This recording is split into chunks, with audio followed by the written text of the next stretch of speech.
Hi, I'm Kristen, and I am a police wife from Los Angeles, and my husband has been a police officer for 15 years. We've been married for almost 9, and I make funny kind of reels on Instagram about police wife life, and now I make some hopefully informational, inspirational videos for you here on YouTube about police wife life. So if you are interested, definitely hit that subscribe button, and in today's video, we'll get right to it. I'm going to talk about 6 things to expect if you are a new police wife. So this is to complement a blog that I wrote. You're welcome to check out my blog. It is in the description. The first thing is to expect the unpredictable lifestyle. I feel like that is something that is really difficult for me as someone who really likes stability and regular structure and schedules, and that is not the life of a police officer, and it can be really difficult, especially if you're getting married and you're a little bit older. I got married at 29, and or 28, anyway, around that.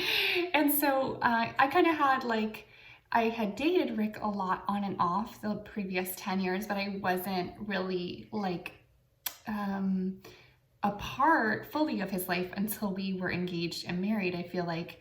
And so I didn't have to live that unpredictability until I was married, and that was kind of hard for me. So I think that flexibility is really key when you are marrying or you are dating a police officer. It can be kind of frustrating, but just to remember that that's just a part of this life and to really find acceptance in that.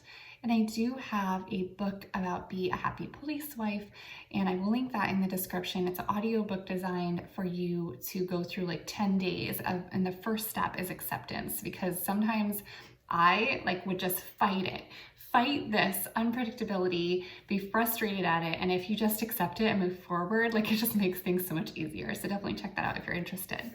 The second thing is that your husband or boyfriend may never be home on time. So obviously that goes along with the unpredictability thing, but I think it's really important to just say that out loud as well. So that is also something that can be frustrating, but I think that for me, I just lower my expectations around it. I just assume he's gonna be late. If he's on time, great.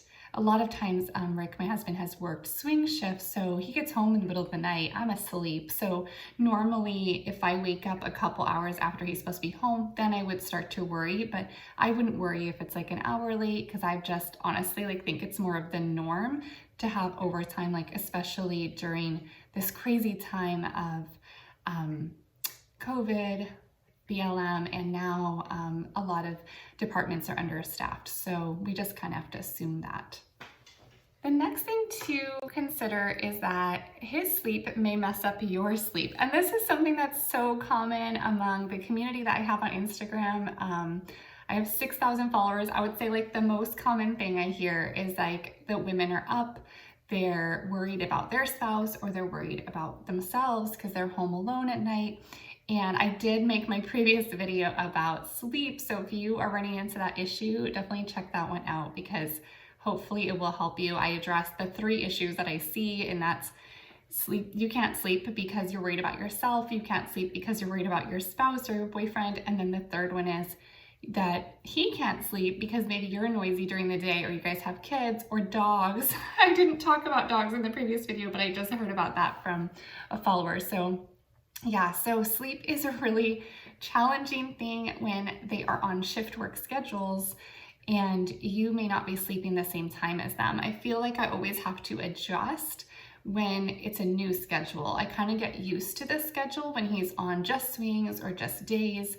But whenever there's a switch, or even if he has a few days off, which obviously is normal, and he's home and I'm able to go to sleep when he's home, then that first night back, I'm always kind of I can't sleep as well. So check that video out for more tips on that one, because that is really common.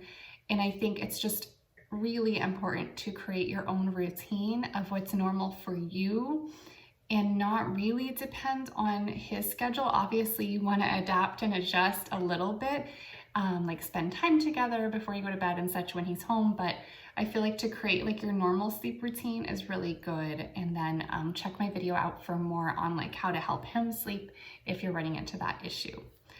So the next tip is, or thing to expect might be loneliness. So that one was a problem for me when I first got married because I had moved to the city where Rick lived basically right as we got married. And I was also really pregnant. I had worked out of state. My career is really competitive and I wasn't able to move local right until like I was super pregnant, about to have Maverick, our first son. So luckily I got a job here and basically moved here, had the summer off and started my work in the fall. But I moved here and had a baby basically, and was officially a full-time wife for the first time because we were long distance for our first year of marriage. And I didn't know anyone, and LA is it's like a big city, it's spread out, and having a newborn and a first-time mom, like stressed out. I was lonely because Rick was working, he was in a gang unit, he was working a ton of overtime, he was working out, he was trying to work out extra to like try out for SWAT, which he ended up not doing because of me, and I'll talk about that in a minute. But I feel like that loneliness, we cannot be addressed by our spouse only, right? So we need to recognize that they have to work a lot, and that's just a part of this. And that if we look at the long term of a relationship, like I want to be with this person forever, we have to just acknowledge that there's going to be times we get to spend a lot of time with them, but there's also going to be a lot of that busyness where they can't be there. So I joined like mom groups. So I would take my little baby to Gymboree. There was a mom like stroller strides group locally. So if you can look for things like that, look for activities where you can meet people and get to know other people to address that loneliness. And especially as a mom of littles, like something to get you out of the house and be around other adults is really important, because we really just can't depend on our spouses to do that. So the next thing is empathy and compromise. I think that this has to come from both sides, right? So we have to try to empathize with our spouses. A lot of times they see the world totally differently than we do. I know that Rick does see the world differently than I do. There's just been little things throughout our marriage that he would say that I'm like, whoa, I mean, I just never would think that at all. There was a time when we first got married that we were in an apartment and the maintenance guy had to come and check something in our closet. So I let him in there. Like, he knocked on the door, I let him come in, he went in the closet, he had to check maybe it was like electrical unit in there, I don't know. But anyway, he checked something in there, no big deal. I casually tell Rick about it later. And he's like, you let him in our closet? I don't know, he's the maintenance guy. Like, I just didn't think twice about it, right? So he's like, we have guns in there. And I was like, oh, I didn't even know. Like, first of all, I didn't even know they were in there, which is probably bad. Now I know we have a safe, like I know where they are and everything, and they're protected. But this was before we had any babies. I definitely made sure they were all in a safe, protected, and I know where they are now that we have babies. But he said, he was like, you know, if he has seen the guns, he may come back for them and like rob us for them. And I would never think that way. An early married new police wife me would get defensive. Like, well, you can't expect me to think the way you do.